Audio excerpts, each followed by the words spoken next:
Hello students, welcome to our history lesson. Last part में हमने पढ़ा था टीपू सुल्तान के बारे में। अब हम पढ़ेंगे war with Marathas. From the late 18th century the company also sought to curb and eventually destroy Maratha power. तो लेट 18th सेंचुरी में 18th सेंचुरी की एंडिंग में कंपनी ने क्या किया, मराठा पावर को भी डिस्ट्रॉय कर दिया। With the defeat in the third battle of Panipat in 1761 the Maratha dream of ruling from Delhi was shattered। मतलब जब मराठा की हार हुई थर्ड बैटल ऑफ पानीपत में इन 1761, उनका जो ड्रीम था मराठास का दिल्ली पे राज करने का वो ख़त्म हो गया। They were divided into many state under different chief. उसके बाद वो डिवाइड हो गए अलग अलग स्टेट में अलग अलग चीफ के अंडर। ऐसी कुछ डायनेस्टीज़ है, एक है सिंधिया, होलकर, गायकवाड़ और Bhosle. This chief were held together in a confederacy under a Peshwa. तो मराठा का जो लीडर होता है जिसे प्रिंसिपल मिनिस्टर कहते हैं वो होता है Peshwa. Who became it's effective military and administrative head base in Pune. उनका जो हेड बेस था मराठा का वो कहाँ था, पुणे में था। Mahaji Scindia and Nana Phadnavis were two famous Maratha soldier and statement of the late 18th century. उनके जो दो सबसे बड़े फेमस सोल्जर थे, उनके स्टेट्समैन वो कौन थे, महाजी सिंधिया और Nana Fadnis। The Marathas were subdued in a series of war. In the first war that ended in 1782 with the Treaty of Salbai, there was no clear victor. The second Anglo-Maratha War 1803 to 1805 was fought on different front, resulting in the British gaining Orissa। British को इसमें क्या मिला, Orissa and the territories north of the Yamuna River including Agra and Delhi। दूसरा क्या मिला, north की territories जैसे कि आगरा और Delhi. Finally the third Anglo Maratha war of 1817 to 1819 crust Maratha power. और आखिर में मराठा जो थर्ड एंग्लो मराठा वार में मराठा पावर क्रश हो गया, ख़त्म हो गया। The Peshwa was removed and sent away to Bithur near Kanpur with a pension. उसके बाद पेशवा को भेज दिया गया कहाँ, कानपुर, बिथुर में। The company now had complete control over the territories south of the Vindhya. अब कंपनी के पास क्या था, पूरा कंट्रोल था साउथ में। The claim to paramountcy. Paramountcy मतलब क्या, superiority. It is clear from the above that from the early 19th century the company pursued an aggressive policy of territorial expansion. तो ये सारी आगे जो wars हमने देखे उनसे क्या पता चलता है कि ब्रिटिश ने एक एग्रेसिव पॉलिसी अपना ली थी, टेरिटरल मतलब सारी टेरिटरी को कब्जा करने के लिए। Under Lord Hasting a new policy of paramountcy was initiated. मतलब लॉर्ड हेस्टिंग के तहत, वो गवर्नर थे उस टाइम पे 1813 से लेके 1823 तक, उन्होंने एक नई पॉलिसी अपनाई, नई पॉलिसी को इनिशिएट किया, वो थी पॉलिसी ऑफ पैरामाउंसी। इसमें क्या था, now the company claim that it's authority was Paramount और सुप्रीम। मतलब कंपनी की जो अथॉरिटी होगी वो कैसी होगी, सुप्रीम। उनकी जो पावर होगी वो स्टेट से भी बड़ी होगी। Hence it power was greater than that of Indian states. In order to protect it interest it was justified in annexing or threatening to annex any Indian kingdom. This view continued to guide later British policies as well. The process however did not go unchallenged। For example, जैसे कि example दिया गया है यहाँ पे, when the British tried to annex the small state of Kittur. एक बार British ने क्या किया, एक छोटा सा एक स्टेट है कित्तूर जो अभी कर्नाटका में है, उसे एनेक्स करने की कोशिश की, अपने कब्जे में लेने की कोशिश की। तो वहाँ की जो रानी है, Rani Channamma, took to arms and led an anti British resistance movement. उन्होंने क्या स्टार्ट किया, एंटी ब्रिटिश रेजिस्टेंस मूवमेंट। उन्होंने हथियार उठा लिए और एंटी ब्रिटिश रेजिस्टेंस मूवमेंट चालू कर दी। सी वॉज अरेस्टेड इन 1824। उसके बाद ब्रिटिशर्स ने क्या किया, उन्हें अरेस्ट कर लिया 1824 में। एंड डाइड इन प्रिजन इन 1829। उसके बाद वो प्रिजन में, जेल में ही मर गई 1829 में।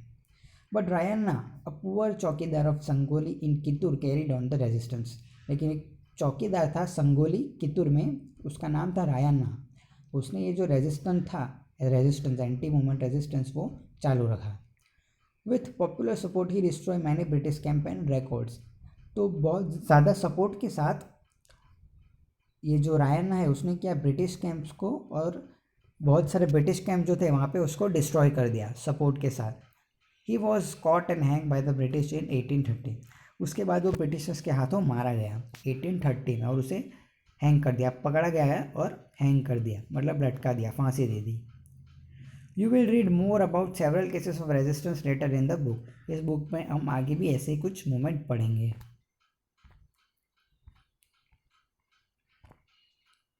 In the late 1830s, the East India Company become worried about Russia. 1830s में जो कंपनी थी वो टेंशन में आ गई रसिया की वजह से। क्यों? It imagine that Russia might expand across Asia and enter India from the north west. Company को क्या लगा कि रशिया शायद एंटर कर सकती है एशिया में। कैसे? इंडिया में। कैसे? नॉर्थ वेस्ट के ज़रिए से। Driven by this fear, the British now wanted to secure their control over the north west. अब इस डर से ब्रिटिश क्या करने लगी, वो चाहती थी कि नॉर्थ वेस्ट पे भी ब्रिटिशर्स का कंट्रोल हो, कंपनी का कंट्रोल हो। They fought a prolong war with Afghanistan between 1838 and 1842 and establish indirect company rule there. उसके बाद उन्होंने वार किया किसके साथ? अफगानिस्तान। कौन से? 1838 और 1842 में, और वहाँ पे इनडायरेक्ट कंपनी रूल को एस्टेब्लिश कर लिया। Sindh was taken over in 1843। 1843 में सिंध भी उनके कब्जे में आ गया। Next in line was Punjab. उसके बाद किसकी बारी थी? पंजाब की। But the presence of Maharaja Ranjit Singh help back the company. लेकिन वहाँ पे एक स्ट्रॉन्ग रूलर थे पंजाब के, वो थे महाराजा रंजीत सिंह। इसकी वजह से कंपनी पीछे हटी रही। After his death in 1839 two prolong war were fought. 1839 में जब डेथ हुई उसके बाद 2 वार और लड़े गए सिख के साथ, सिख किंगडम के साथ, और ultimately in 1849 Punjab was annex. 1849 में फिर आखिर में पंजाब एनेक्स कर लिया गया। उसके बाद एक पॉलिसी है द डॉक्ट्राइन ऑफ लैप्स, ये इंपॉर्टेंट है। The final wave of annexation occurred under the Lord Dalhousie, who was the governor general from 1848 to 1856। एक गवर्नर थे लॉर्ड डेलहाउसी। कब? कौन से ईयर में? 1848 से लेके 1856 तक। उन्होंने एक पॉलिसी निकाली थी, वो थी doctrine of lapse. He devised the policy that came to be known as doctrine of lapse. The doctrine declared that if an Indian ruler died without a male heir his kingdom would lapse. मतलब अगर कोई भी Indian ruler, कोई भी राजा अगर मर जाता है तो उसके बाद अगर उसका कोई बेटा बेटी नहीं हुआ तो वो जो किंगडम है वो किसके हाथ में चला जाएगा? ब्रिटिशर्स के हाथ पे। One kingdom after another was annex simply by applying this doctrine. इस डॉक्ट्राइन के तहत बहुत सारे किंगडम एनेक्स कर लिए गए, जैसे कि सतारा 1848 में, संबलपुर 1850 में, उदयपुर 1852 में, नागपुर 1853 में और झांसी 1854 में। Finally in 1856 the company also took over Awadh. और फिर 1856 में कंपनी ने क्या किया? अवध को भी एनेक्स कर लिया। This time the British had an added argument. They said they were obliged by duty to take over Awadh in order to free the people from the misgovernment of the nawab. तो क्या कहती है company कि उन्हें अवध लेना चाहिए क्योंकि वहाँ पे मिस गवर्नमेंट है, नवाब की जो गवर्नमेंट है वो ठीक नहीं है। Enrage by the humiliating way in which the Nawab was depots. उसके बाद नवाब को निकाल दिया गया, लेकिन इतने ख़राब तरीके से, इतने ह्यूमिलेटिंग से कि उनके जो लोग थे, अवध के जो लोग थे, उन्होंने वहाँ पे एक रिवॉल्ट ब्रेक हो गई 1857। हमने पढ़ा है रिवॉल्ट ऑफ 1857। बहुत और भी बहुत सारे रीजन थे, लेकिन वन ऑफ द रीज़न एक ये भी था।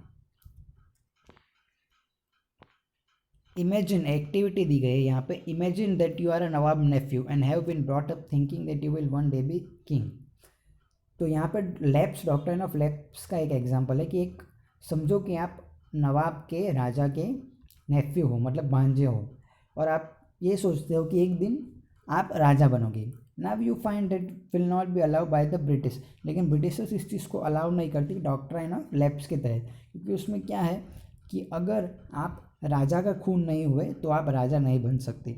अगर आप राजा के भांजे या एडॉप्टेड किड हुए तो आप राजा या आपके हाथ में थ्रोन नहीं आएगा। ये थी डॉक्ट्राइन ऑफ लैप्स।